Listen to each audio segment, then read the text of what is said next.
Black women out here living our best life, and we gonna talk about it on the Cute Shoes channel. What's up, y'all? You just tuned in to the Cute Shoes channel, your virtual hangout spot on the chill side of the internet. Your host is Dr. Akua Rose Feathers, and she is going to guide you through the legacy-making brilliance, vulnerability, and awesomeness of Black women. Oh, this is not just a web channel. This is a spotlight, a stage and sanctuary for the rich mosaic of experiences, dreams, and triumphs of Black women. So, kick off your shoes, grab your favorite drink, and chill with us as we dive into some real talk. Let me tell you who's on the show today.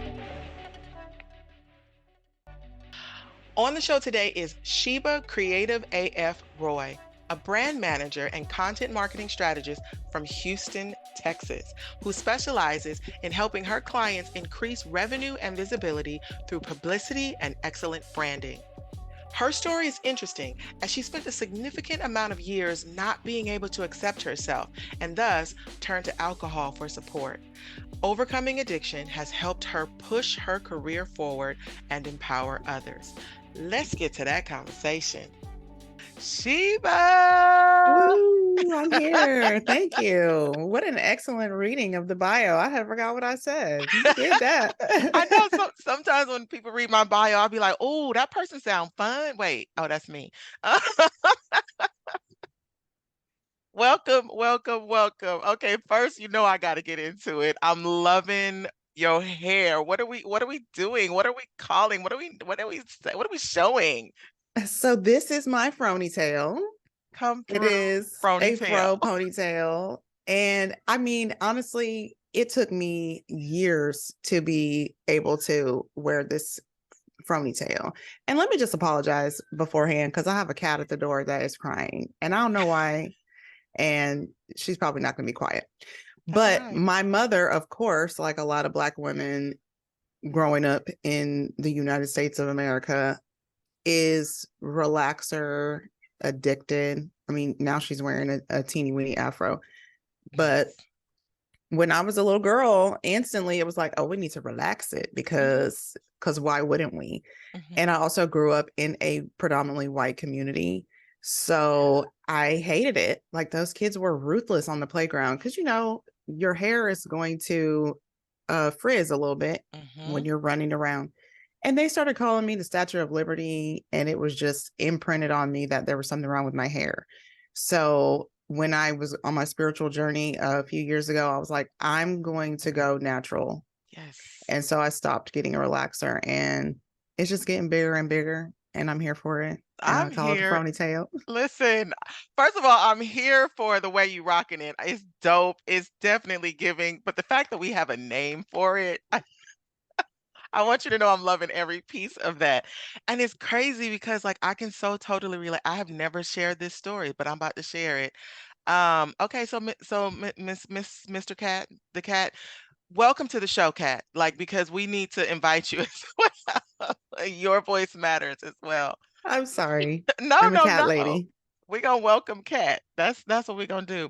But when I was growing up, I used to have a real thick kitchen. Now, y'all, what the kitchen is. And they used to walk behind me in school. I don't know if you remember that song back in the day, Cool Mo D, Wild Wild West. They used to talk about my hair. The kitchen was the Wild Wild West. And it was other Black girls. But See? we have our moments. We Mm-hmm. sometimes we shine well and sometimes we shine and it's ugly. But Mm. I am like you, like I've always wanted locks since I was younger, but I wasn't very confident to do it because I just didn't have, my state of mind was what it was. I just wasn't Yeah. confident.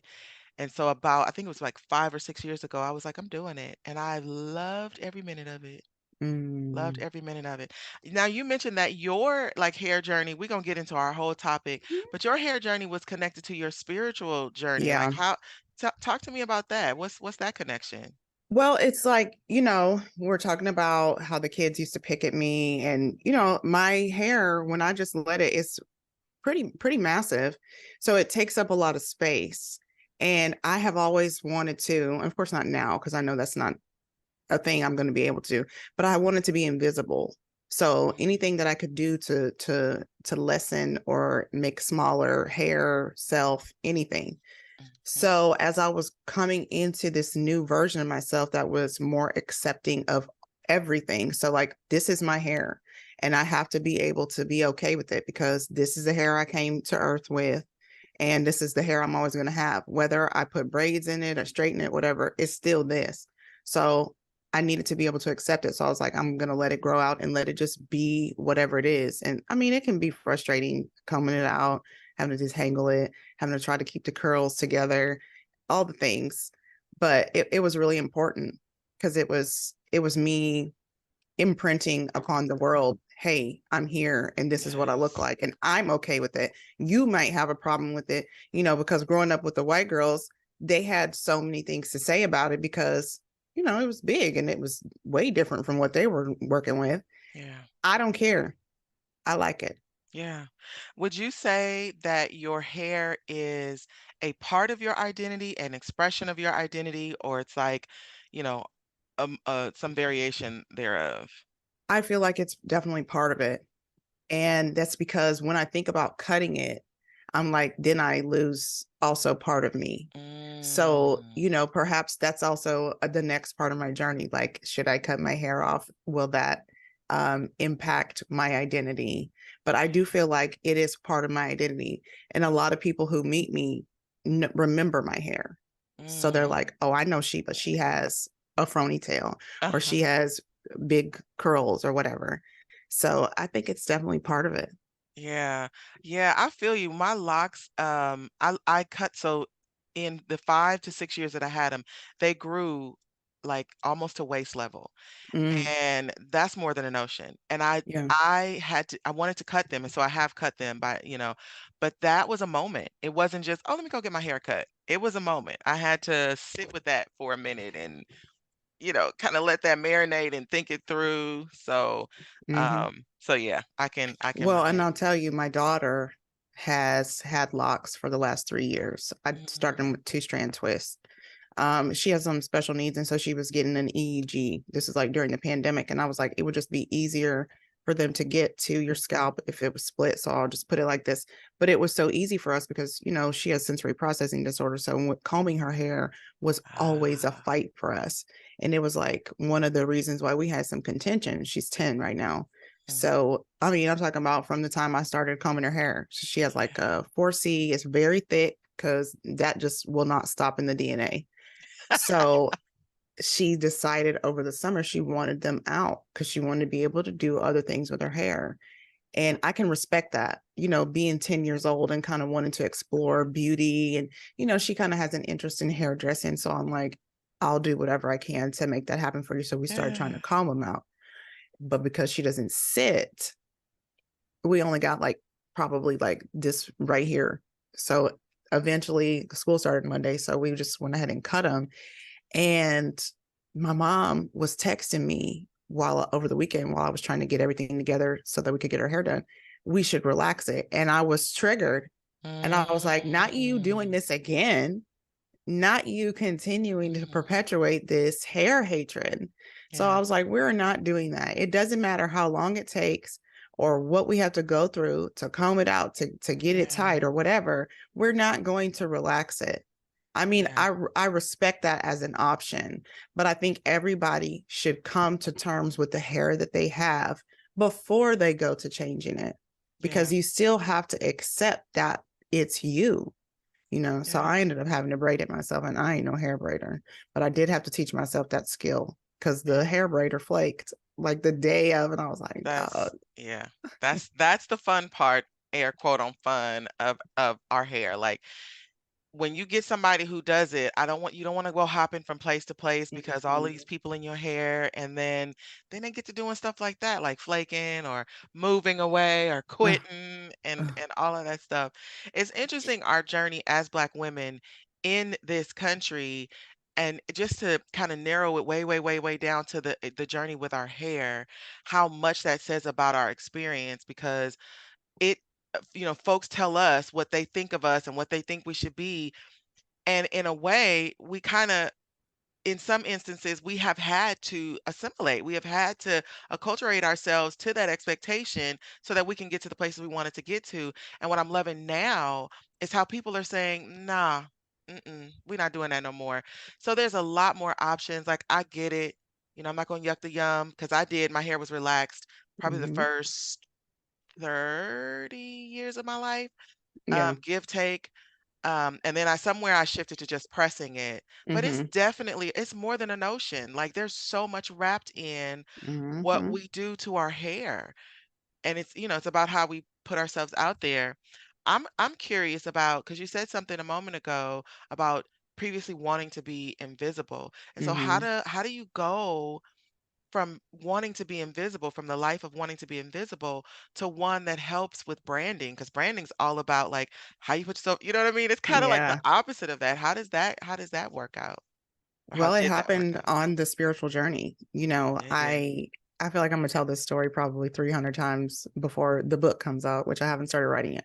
Okay. Um, but I was sitting in my garage trying to pray my way to purpose, trying to determine and figure out what am I supposed to be doing here. Yeah. And I started catching all these downloads about helping Black owned businesses and Black people to make more money and to polish their businesses and to, because that's a big thing in our Yeah. community is that's why I don't buy nothing from Black folks Oh my because goodness. it's this or it's that. So I was like, it doesn't have to be that. Like, we really can have our shit together Yes. and create this economy that we've all been wanting.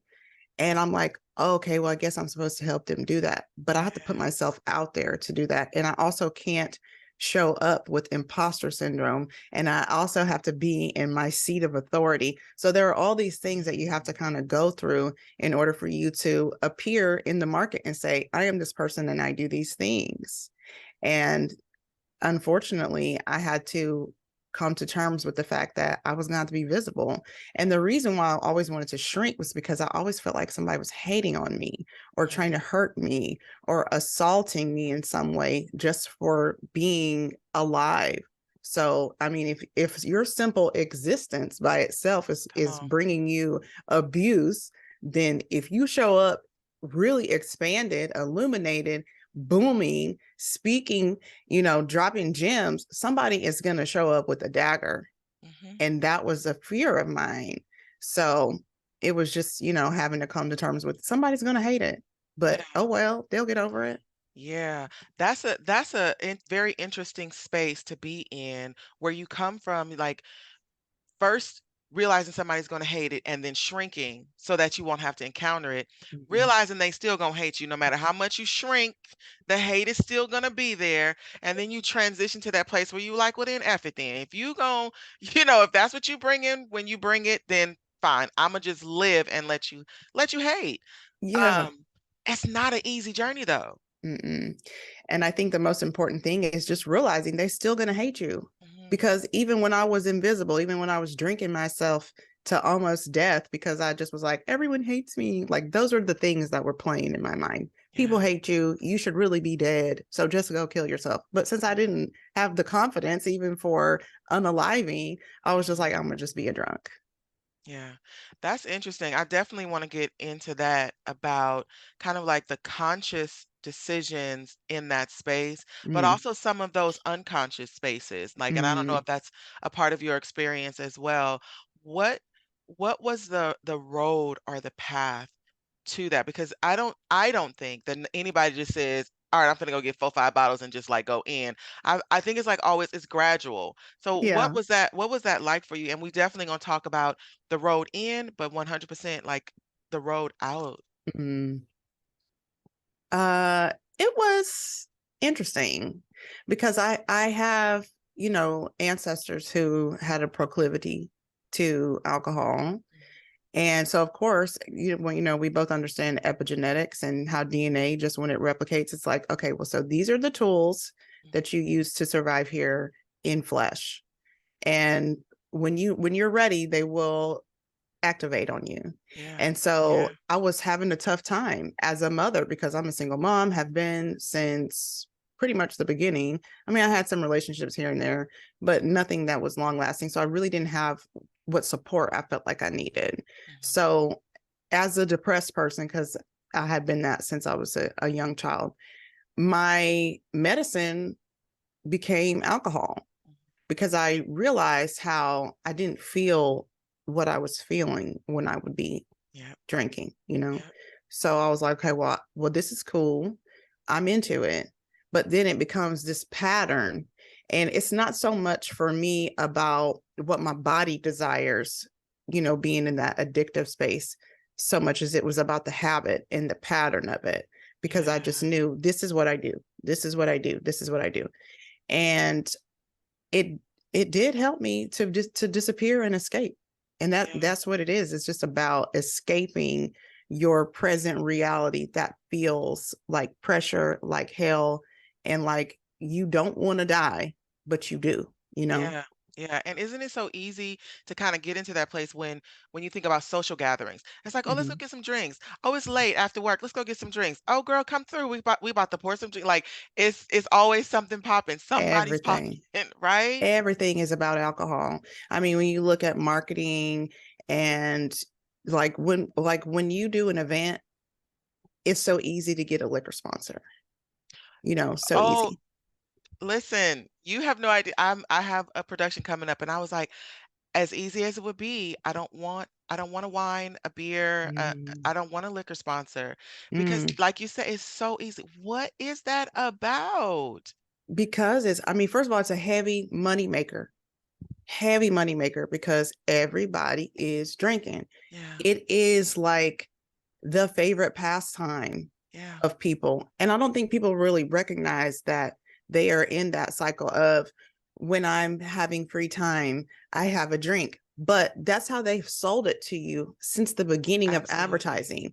Like think about, I love Mad Men. It's one of my favorite shows because you know that's kind of the lane I'm in.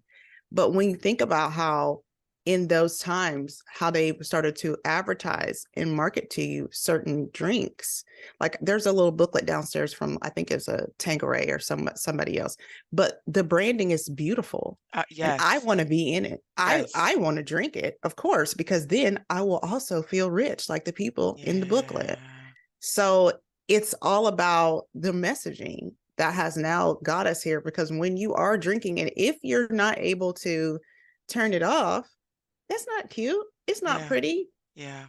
Like I was watching Anne, I'm sorry. I know No, you no, have no. an actual question, but I I'm about Dude, to hit this a is this ramble is real for quick. you. I was watching this clip of Anne Hathaway yesterday, and she was on Ellen, and she was telling her that she's not going to drink until her child is 18 because she doesn't like the hangover that comes from it. And Mm, some of the comments were like, I don't understand why she can't drink. It's just not for everybody, because some of us get into it and we're going to pound them back. yes, You know, we're going to drink them faster than our body can say, okay, I'm tipsy. yes. So there's no space between drink one and drink two. And then once you hit four, you really have consumed too much already. So there are some people who just don't have that governor that says, that's, Yeah, you yeah. know. And it's interesting because I think that if we get into the space where we're starting to make certain excuses to some degree, then that might be an indication that we might need to kind of like pull back just a little bit. If I'm, Mhm. I hear a lot of, well, I know my limit or I have this, and it's like that's great. And just because you have a limit to where you don't feel inebriated, it doesn't mean that you are not. And it doesn't mean that Mhm. there isn't something to pay attention to. Because like you said, it's advertised to us. We see it. It's the party. It's the, some, ideal, whatever the ideal of beauty is in that particular, ad. And they're holding the drink and it's just chill vibe. Or they got the thing where it's just like the party and it's turning up and it's like everybody's having a Mhm. good time and they all got a drink in their hand. Mhm. And that part, you said it was some parts where it's just not cute. If you Mhm. don't mind, what were some of the not cute parts that you Um, experienced? the hangovers, Hmm. the reckless driving, the vomiting, like and I have a terrible story. I can laugh at it now, but it was really embarrassing because I'm gonna say shit face in front of my kids, which that Mhm. wasn't the first time that I had been drunk from it because I was drinking like I didn't care who saw me. I mean, there was a time that people were drinking at work. And of course, I was like, yes, I would drink at work with y'all because Yeah. I love Yeah. alcohol. You know what I Mhm, mean? mhm. And I went with my girlfriend and we had some vodka. I think it was really my drink was whiskey, really. So, That's that I grown up mean, stuff. I'm gonna just be yeah. real with you. That's what I call it. That's grown up stuff. I cannot with whiskey. It's so Oh, strong. yeah. And I would drink it straight out the bottle, no cup, Mhm. no ice, burning hot. Oh, But I was with my friend and we had some vodka. And when I got back to my house, of course I was twisted. And I mean, I was so dizzy, stumbling, and I laid down in the living room on the floor to pass out. mhm. And I guess I started vomiting while I was asleep. And all of a sudden I hear my kids, they're like, Mommy, ah!" They're like freaking out, right? Yeah. Because it's scary. It was scary, Yeah. for them. For me, it was like, this is a nuisance. One, that you're seeing me like this. Two, that now I have a mess to clean up because neither one of y'all is gonna do it. Right. So that was like a really, really awful experience. And that's the stuff that they're not going to show you in an advertisement. That part. They might put it in an ad for Alcoholics Anonymous, Right. which maybe they should, but they don't do that either. But they're not going to show you that. Yeah. So they're going to feed you the party and Yes. the social butterfly who's just moving around the room with her drink. But it's like, why do we have to drink all the time? Why does everything have to have alcohol in it? Yeah. Can we not have a good time without a drink? And that's a part of it. You mentioned something about that earlier too, how it just becomes so much a part of everything that it's a habit, and I don't know how to do life without it because Hmm. it's embedded in every piece. And then yes, some people are on the job drinking, and so we drink it on the job. We meet up after work for a drink. We hang out on the weekend with a drink. Hmm. And then when you decide you're going to stop, it's a part of your habit. It's not just, oh, I'm going to stop drinking. Hmm. It's a whole culture, a whole community, probably a whole social group that you now have to reconsider. What Yeah. what was that experience like for you as you were coming away from that part? Well, it was hard initially just because I never really was a social. I mean, I would drink socially, of course, with my girlfriends or whatever. And that also became a problem at some point because I was drinking more than most people. Because really, where I was trained to drink was with white women, and white girls get turned up. Okay, Mm, shots, shots, shots, shots, shots, shots, shots. shots. Okay, I know this one. Everybody like Yeah, getting turned up. yeah. So whenever I started to be with us, they were like, "That's disgusting. That's excessive. Why Wow. are you drinking so much, baby? Because this is how we drink. What you mean?" And Okay, it was excessive. It was. So then I started to really drink by myself more got because I it. was like, well, I can't get turned up with these people. Mm, I know who I can get turned up with. That's who I'm going to rock with. okay, So I spent okay. a lot of time drinking by myself. So I was my favorite drinking buddy. Yeah. So that's what was so difficult for me, was because I had to change what I did with myself in my home. Wow. So I wasn't buying alcohol. I restricted myself from buying alcohol, keeping alcohol in my house. I still don't keep any alcohol in my house. And of course, there were some people that I couldn't engage with. And I had a relationship at that time where, we would drink together, and he knew that I could not specifically have whiskey. Now, I would allow myself to have drinks of other things at first, Okay. but I would not drink whiskey. And so he would buy the brown liquor, and I was like, "Are you trying to help me or not?" And so, we had a little situation from that, but it made me see, like, do you not get it, Yeah. or what is it? Because I had to really be the governor and Yeah. say, we don't do this, where this is not allowed. We're not going to participate in this. And it is a lifestyle change. So Yeah. what I always but tell people to do, if they're trying to break any addiction, because it could be cigarettes, because I've done that too. It could be cigarettes, it could be alcohol, it could be any other sort of drug. You're going to have to replace it with something else that is healthy for you. So if you do have, so this is what I used to do, would just be to come home and drink in the evening. So that's not going to be conducive to good health. So you had to replace it with something else, like start going to work out instead of going to the liquor store.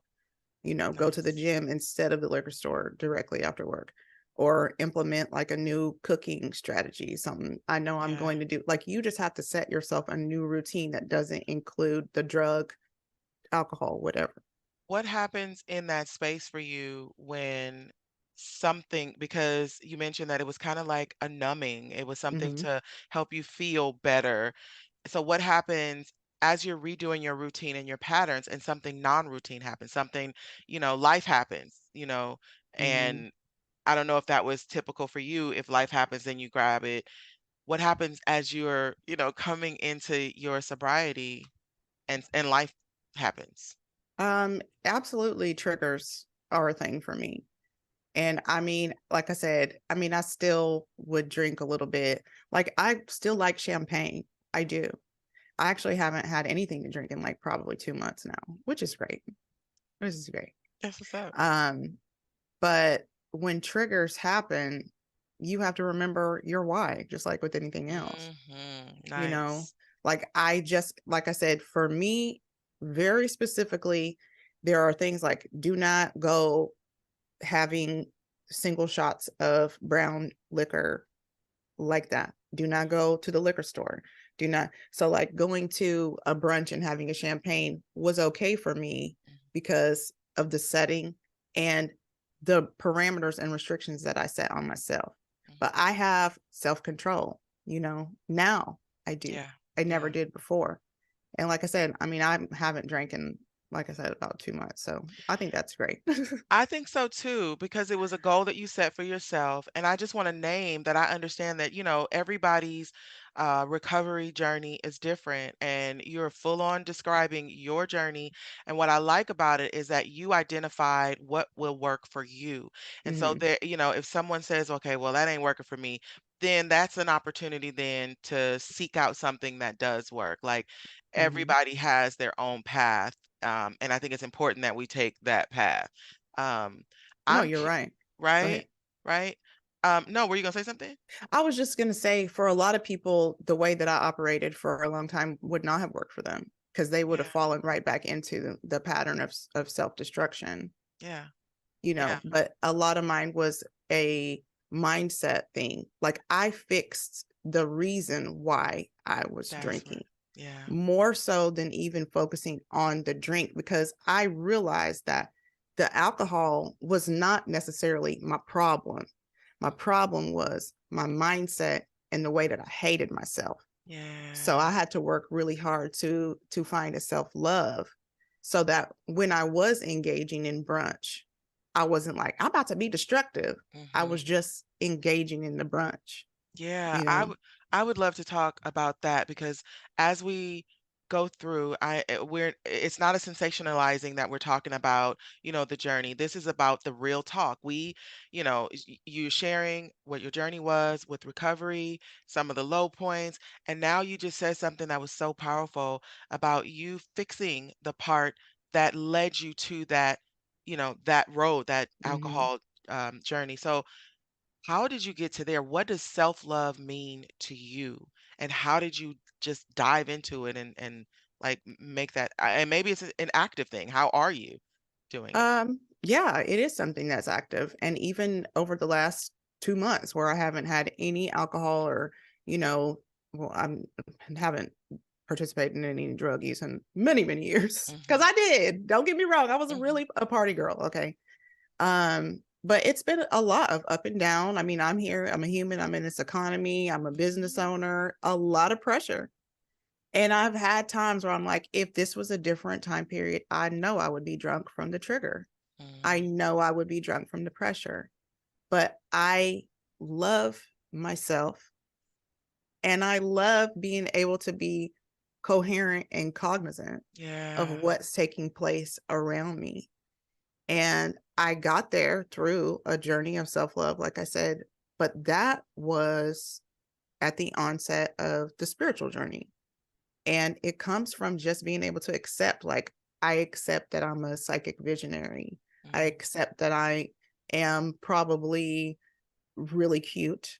My curls are popping, and I attract a lot of attention. all things that I didn't like about myself because other people didn't like it about me. Yeah. Go sit down somewhere. Stop telling everybody's business. Stop finding these things that have been missing. Like I would have, and this is also interesting, but my aunt just died last Oh, weekend, I'm sorry. and she was an integral part of my life, but she would always have a problem with me knowing something.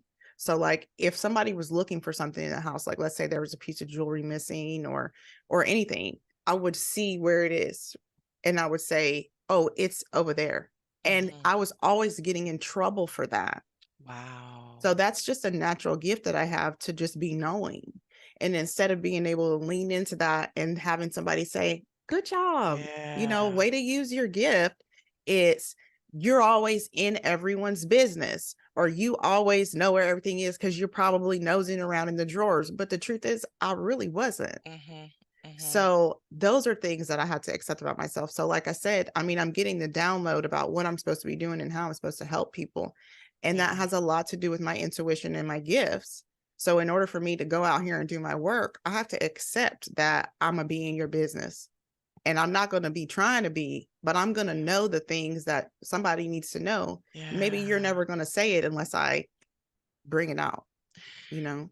I'm hearing a couple of things as we're talking, and I think the first thing that kind of like prominently stands out is how other people's perception of us drives us either into ourselves or it drives us to like live out loud. And so I'm hearing from your experience that, the stuff that people said when you were in school about your hair and like all of those things, and then people telling you always in somebody's business. Mm-hmm. Like there's a lot that comes from society, comes from our family, comes from, different community members that highlight our uniqueness in a negative way Mm-hmm. and causes us, because I'm gonna tell you the truth, like my addiction, my thing was food. Now I Mm-hmm. do drink, I'll have a glass of wine, but there have been times when I would just be like, let's go, like it's wine, I'm red wining it. And then there are moments where I'm like, okay, I'm feeling a certain way. I'm not gonna have anything to drink because I don't want Yeah. to turn that switch on to the point that you made. Like it's in there. DNA Mm-hmm. got it in there, and I don't want to flick that switch. But it's acceptable to see somebody, oh, you're having dinner. Okay, yeah, I'm having dinner, but you don't know that I also had a snack like 20 minutes before, and after I eat this, it's probably going to be something else, right? And so these are Yeah. the things almost and you've heard it said you're eating your feelings or you're drinking your Mm-hmm. feelings or you're smoking away your feelings because of all of these things. Just because you go on your spiritual journey, this is what I'm getting to with all of that stuff. Just because you get on your spiritual journey, it doesn't mean that the voices stop. Doesn't mean that these Mm-mm. societal pressures stop or these familial pressures or expectations stop.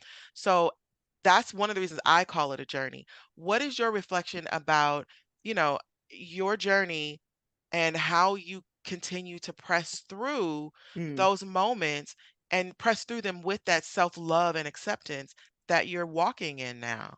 Yeah, because I feel like I went off on a tangent, so I didn't successfully answer the No, you're question when you good. You're asked it good. before. Um, so first, it is a process of establishing or targeting the negative. So, like, what are the negative thoughts that I have about myself? Mm, So, again, for me, it's you're a weirdo. Nobody likes you. Your hair is ugly. You shouldn't be born. All mm. of these really vicious, terrible Yes. things, right? Yes.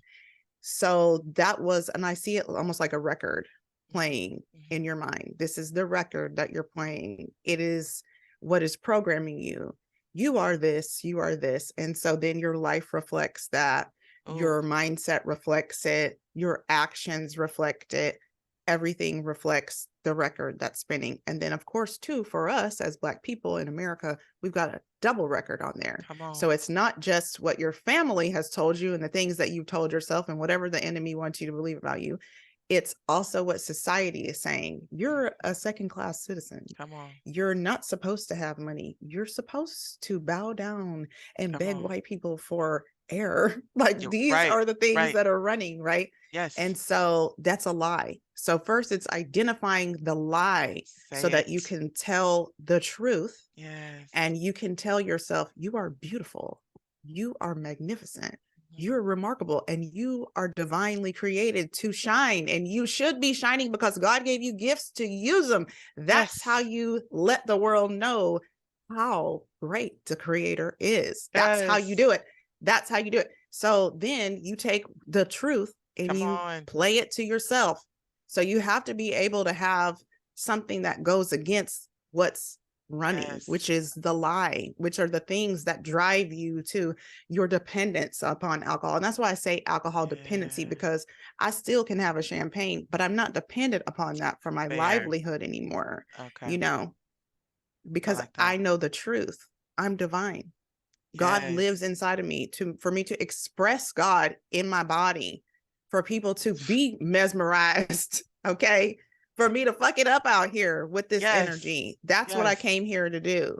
So everybody needs to be able to tap into that within themselves so that they can do what they're supposed to do through their experience, through their gifts. You're not going to do what I'm doing Mhm. because you haven't been me. I'm That not going part. to do what you're doing because I haven't been you. And that is why I feel like it's so important for us, especially as Black women, to recognize our different experiences, Mhm. because then we wouldn't be competing with each other. Why would you want to be me? You would probably not even be able to withstand the pressure that I have It's experienced. all I'm saying, and I can't withstand the pressure you've experienced. And when we and like everything you say, I'm over here geeking out. It's like everything you saying, if I shine and I let you shine, then we sit together and it's like radiant. One can put 1,000 to flight and two can put like tens of thousands to flight. Like we gonna stand together and radiate the hell out of this. And it don't have to be a competition. Like, Shouldn't be. I love every piece of that, and I think as a branding expert, that seems like sounds like you just fit right into a space that just Yeah. works, like, for all of that, because you can't be a branding expert and not hold it and letting other people get they shine. Yeah, like it's important to me, like, and I'm finding myself really kind of leaning towards, I mean, I like products and services, community agencies and that kind of thing as clients, because I have, several of those. But I'm really finding myself leaning towards um thought leaders and authority Mm, figures and motivational speakers, experts in their field, because there's a message there that needs to be expanded and it needs more visibility. Whatever you talk about, there's probably somebody somewhere who needs to hear that. But those people, because I also do camera confidence coaching too. mm, So those people are afraid to get on camera and say, like what I just said, you got to change the record. You got to get yeah, out here. You have to show up. You can't be afraid that your grandma's going to pop up and be like, I told you to sit down somewhere. You know what I come mean? Your on. grandma's not here to do that. If Yeah, if grandma did you like that, then, and this is what I realized, my aunt Pat, my daddy, all these people who had an issue with my gifting and who I was, also had a problem with that magic in themselves. yes, And so it wasn't so much that they didn't want me to do what I come came on, here to do. They were afraid for come me on, because of the censure that they had yes, experienced in having been that. But it is my responsibility in this generation to come obliterate on. that, Oh my because gosh, this is for, it's not just for me, it's for them too. It's for every individual who carried this DNA, who was not able to say, I have a message for you. yes. I have a message for you. And this is what I'm being told to say to you. And if it hits, it Come hits. on. And I'm sorry if you start crying. I gotta share it. Somebody needs to tell you that you're supposed to be doing your work out here. Yes, You I know, promise you. Keep going, keep going. I'm not I'm gonna. done. I that flips the script because here's something that I recognize. Like there are people. So I've been a coach forever, Mhm. and one of the things that I recognize is that people. Once we get to this place of the spiritual journey, and you start to realize all the ways that other folks kind of like stifled all of your shine and all of your magic. There's an anger that folks hold for them. And I Mhm. love the way you just said it. It flips the narrative. I don't need to be angry because you were operating from a space that you knew how to operate from. You Yeah. were afraid for me and you didn't have the language to say that. Because if you think about our trajectory in this country, our parents, grandparents, great greats, and all of them, they weren't living the way that that we are living. They didn't have the ability to sit back and say, "I want to change my life," and then could change it. Their Mhm. world was very much dictated by somebody else in a Mhm. very real way. And yes, we still have some of those experiences still existing today, but they ain't nowhere near what they had to live through. So I think it helps us to enter into a space of forgiveness. What role do Yeah. you think forgiveness plays in all of this? Okay. So I'm going to get into something spiritual really quickly. Let's do it. So I see each person. Do I have a water bottle? Yes, I do. Okay. So I see each individual like a container, right, Mm, of energy. And if it is full, like that one is not, if it is full, then what is it full of? It just fell over because it was empty. But what is it full of? And I know for me personally, mine was full of bitterness mm, or sour, self-hatred, victimization, anger, jealousy, all of these really ugly human emotions because I felt like I had been abused. mhm. But if you want to be able to create a new life, if you want to be able to express love, which is to me the goal of humans should be, you have to become lighter in your body. Mhm. And in order to do that, you have to alchemize the material or the liquid in this bottle and turn it from negative to positive. Nice. And you can only do that through the art of forgiveness. So, Wow. of course, it begins with forgiving yourself, but you also have to forgive every other person who expressed humanity towards you. And Wow. that's what you have to realize is that these are humans. They're Wow. human people. That means they've also been traumatized. You don't know what they're holding. So for you to then be like, I'm going to be mad at such and such for the rest of my life because they daddy probably slapped them that morning before school and then they came and Mhm. took it out on you. You know what I mean? Like you just Yeah. never know what somebody else is experiencing.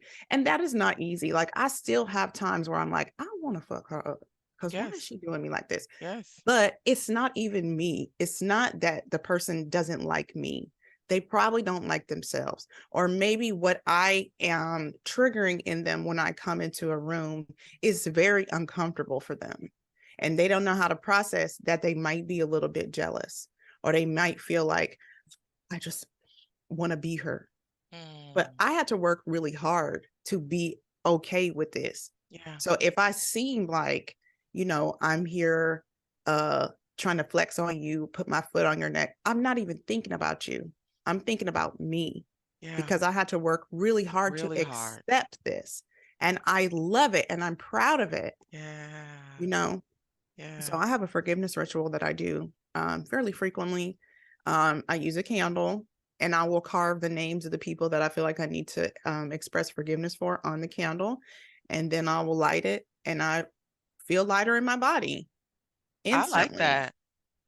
And one time I put it on TikTok and Instagram and somebody was in my comments like, you're a witch. And I was like, okay, like, okay, fine. We've No, I'm moved not going to go back and forth about that. right. Let's move beyond that because yeah, that's foolishness. And I'm not saying that to you. I'm saying that in response to the person. Yeah. Like I mean, we just shouldn't be labeling people that who part. are doing like that is a process for me. Like the point of the ritual is for me to feel like, okay, this action applies this effect to my life and the lives of the people that I've been holding this animosity for. Because what people don't realize is you are then also sending bad energy to those people that you are holding the feelings about. Yeah. Yeah. So release them. And I like the way that you use the metaphor of the bottle because in essence, I'm feeling all of this about you, but it's living inside of me, which means I'm tearing myself up. I can't remember who I first heard say it, but they were saying like unforgiveness is like fixing a cup of poison for somebody and drinking it yourself. Like Yeah. you're harming and damaging yourself. So one of the things, and I want to ask your response to this because sometimes the things that people have gone through, or the ways that others have hurt another person is Hmm. so deep and so intense. And it might be more than just, oh, you talked about me at school, you called me Wild Wild West or whatever. Like sometimes it's some deep-seated trauma. Is I'm trying to I want to hear your response to like it ain't easy forgiving people. Oh yeah. So what are your thoughts? What are your recommendations? What are you how do you hold it when forgiveness is such an integral part of our healing and self-love? Well, I say this, I guess. I understand that a lot of people are not in the place where they see the big picture.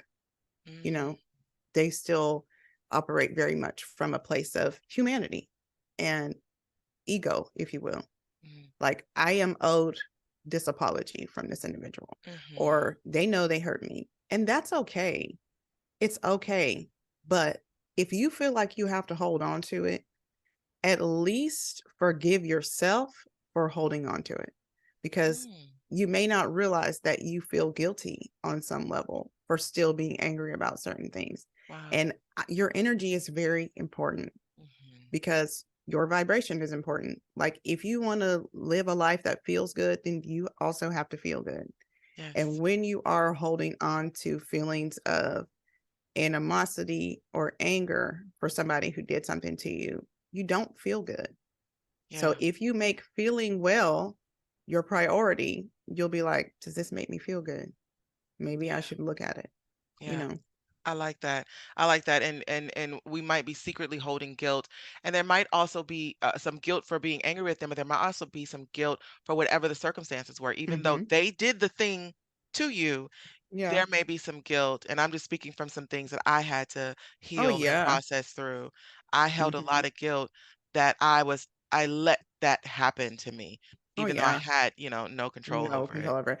I had a lot of that too, just surrounding sexual assault, child molestation. It was like, Yeah. just kind of like really, really, and I look at it like, we can't see our energy, but it is there. But Yeah. that's where the wounds live, in your energetic body. Yeah.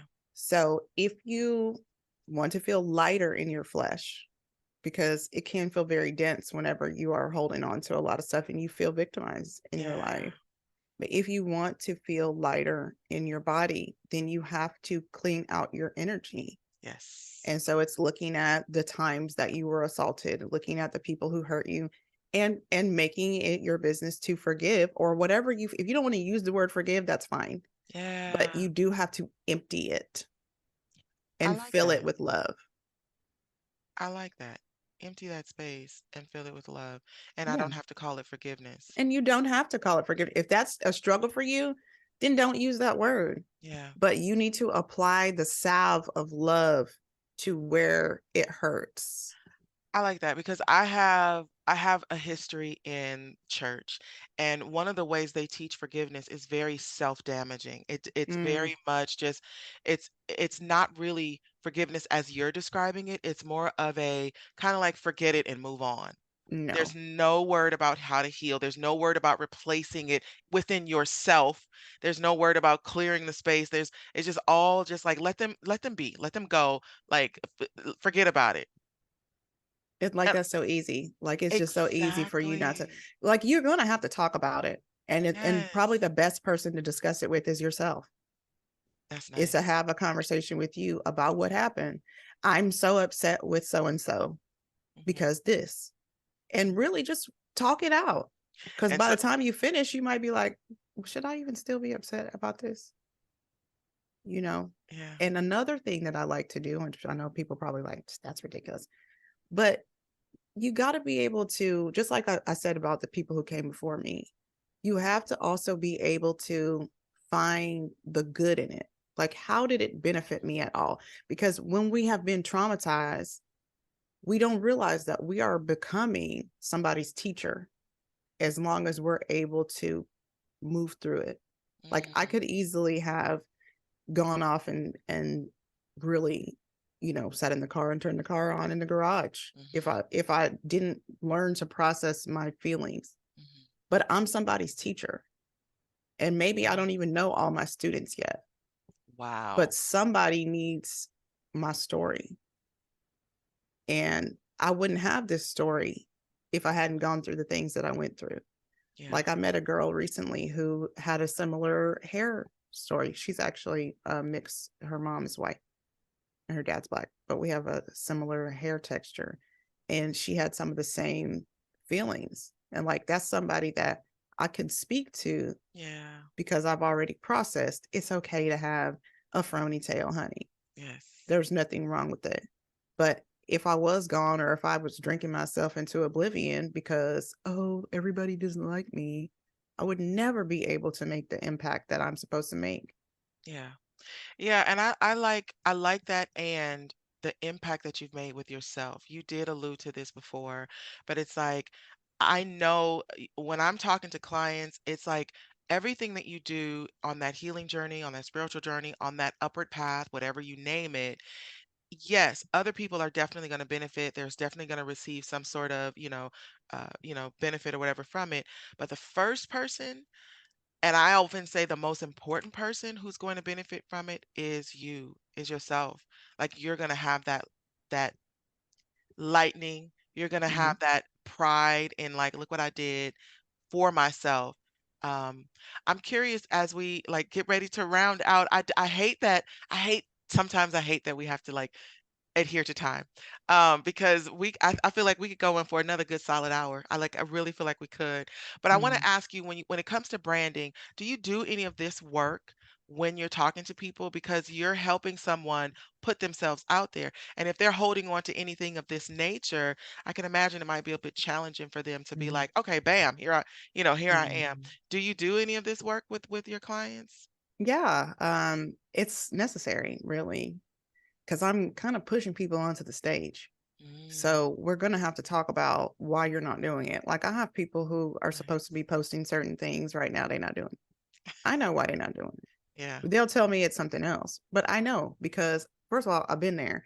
But what I always tell people to do or instruct, I don't want to be like, I'm telling people to do. I mean, I'm just giving them advice. Got you. But when I first realized, okay, I have to be on camera and I have to talk about stuff that's technically weird, I have to practice. So I Mm, started a video diary and I think I did like 185, but I did have like two people who had subscribed to this group. So every morning I would get up and I would give them the video.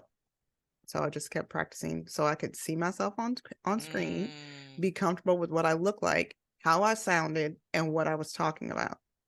So you have to practice, you know. So if we're building a brand for you, especially if it's one, like I said, of a motivational speaker or public Yeah, speaking nature, you're gonna have to get out there. You can't want to be the thought leader or the authority in your industry and also be hiding. That yeah. doesn't make sense. So start small, you know, go to some smaller events where people are allowed to speak and go Mm, talk and then get on camera, make practice of it by yourself. Do you a 30-day video diary where you and you talk, teach yourself something, and then nice. go out, do an Instagram live series or stream on Facebook. This is a beautiful time where Yeah, you have so many different places you can do a live stream. And a lot of people are like, well, nobody's watching it. Maybe not at first, but if you keep going, the people will yes. be there. I mean, we've all seen Field of Dreams. They were not lying when they said, if you build it, Build they it. will come.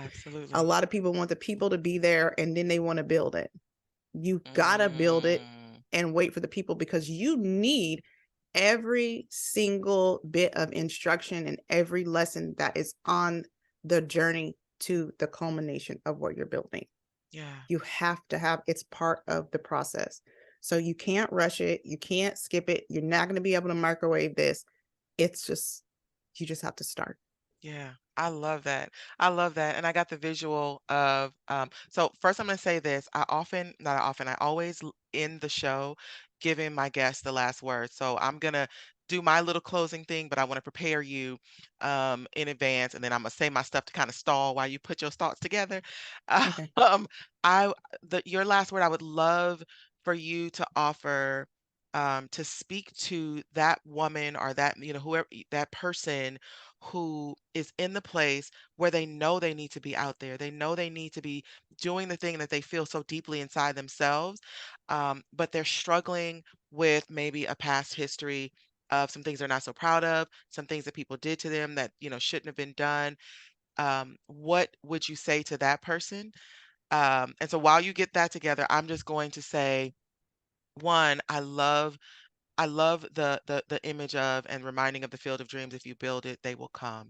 Because imagine going to a concert, buying a ticket, showing up dressed, you got fitted, suited and booted, and then when you get there, they putting the chairs in place and they setting the sound and doing all the sound check. You're gonna be like, y'all ain't ready, and you're probably gonna leave. So you have to position yourself, and sometimes we need to get help. And I know I've enjoyed speaking with you, and I'm really grateful for the way that you share in your vulnerability and you share your story, and like you said, you are somebody's teacher. Everything that you said is a nugget for somebody, and they're going to cling to what you said because it's exactly what they've been wanting to hear from outside of themselves. So I appreciate how you show up in the world. And I would love to hear your final words to that person who's like, what, wait. First, tell us where we can find you, and then Okay. give us your final words for that person. Okay. Right now, I just want everybody to visit me on Instagram at Muse, Muze, brand MGMT, Muse Brand Management. That's my focus right now. I'm growing that brand and I want y'all to follow me. Okay. So my final words for the individual who is hiding. We are waiting for you. I am waiting for you. There is something that you were meant to bring to this collective. And we are living in a time where it is very important for people to hear something supportive, powerful, and magnetic, frankly. There are a lot of people who are reaching the point of no return when it comes to feeling like they can survive and continue to be energy in flesh. And you might save someone's life by showing up every morning, telling them that they are worthy of life.